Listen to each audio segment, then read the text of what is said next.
La historia en un videojuego es un tema bastante complicado.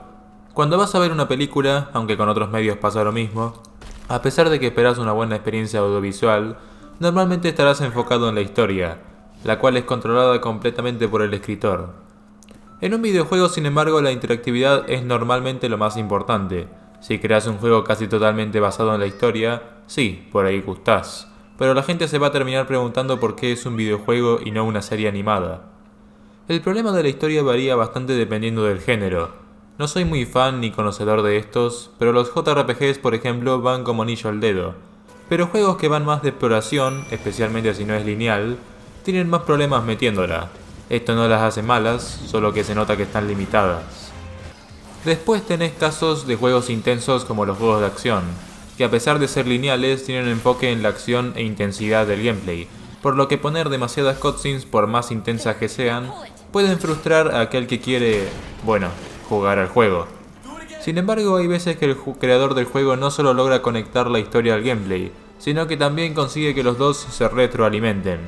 Me gustaría ver en esta serie ejemplos como estos, y también me gustaría empezar con Celeste. La historia de Celeste sí que usa cutscenes normales. Aclaro que esta serie mira elementos, no ve historias con gameplay al 100%. Donde el juego triunfa es a la hora de conectarnos a lo que está pasando. Madeline es una joven con depresión, como el indie promedio, según lo que me dijo Twitter. Ha decidido que quiere aclarar su mente y terminar con algo por una vez. Básicamente, el objetivo es derrotar a la procrastinación.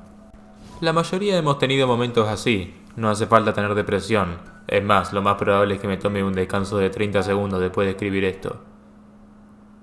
Y esta historia es perfecta para el gameplay del juego. No se trata de que un error te puede matar. O sea, morís en el juego, pero lo que pasa en el gameplay es más ambiguo. Te lo explico. Si tenemos un espectro entre literal y ambiguo, en el lado más literal tendría juegos como The Last of Us o Red Dead Redemption 2, los cuales tratan de que la experiencia sea lo más real posible, aunque toman sus libertades. Luego, más por la mitad, tenemos juegos como Devil May Cry o Dark Souls. En Devil May Cry los personajes se mueven a velocidades normales, a pesar de que en las cutscenes muestran que pueden llegar a velocidades mucho más altas. Y en Dark Souls todo el mundo se mueve de forma lenta y telegrafiada. Y luego en el tercer juego todos son Sonic. No es que haya lore explicando esto, Bord no es más rápido que Artorias. Es que el gameplay tiene un elemento de ambigüedad y puede variar fácilmente. Celeste estaría más en una de las esquinas más largas de este espectro. Madeline no reacciona a las locuras que se enfrenta tanto como debería, por lo que se puede interpretar que el gameplay que jugamos no es lo que Madeline vive con exactitud. Quizá cuando Madeline cae y explota, ella solo cometió un pequeño error en lugar de haber perdido la vida. Esto es lo que hace que la historia esté tan bien entrelazada con el gameplay. Madeline está tratando de escalar una montaña, lo que le toma concentración y paciencia, pero sobre todo paciencia, tampoco vino a escalarla de manera perfecta. El jugador, por el mismo lado, trata de vencer el juego requete difícil, lo cual toma más paciencia más que habilidad, pues los errores no son castigados. Madeline y el jugador siempre van a estar conectados, van a frustrarse, y van a sentir la misma satisfacción al superar un desafío. Las secciones de Madeline hacen también un muy buen trabajo. Espera, ¿Madeline? ¿En serio? ¿Se quedaron sin ideas o da igual? En la primera, para representar lo superada que Madeline está, tenemos una sección de persecución en la que somos perseguidos. Mientras que más tarde en el juego, cuando Madeline está lista para encararla, tenemos una vez más una sección de persecución, solo que esta vez nosotros somos los perseguidores.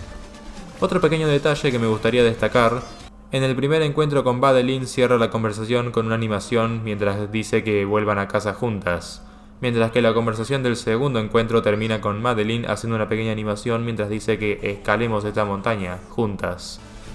Son estos buenos detalles que mejoran la experiencia y no podrías encontrar en otros medios, pues no tienen caja de texto. Curiosamente, al igual que escalar la montaña no le sirve de nada a Madeline, pero sí le da una sensación de satisfacción, nosotros agarramos las distintas fresas a lo largo del juego a pesar de que este nos dice que no nos van a servir de nada. Porque al igual que escalar la montaña, las fresas solo sirven para que nos sintamos bien con nuestros pequeños logros.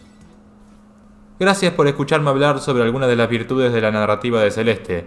Pienso hacer más videos de este tipo, pero no tengo nada planeado, así que ni idea de cuándo saldrá el siguiente ni de qué tratará.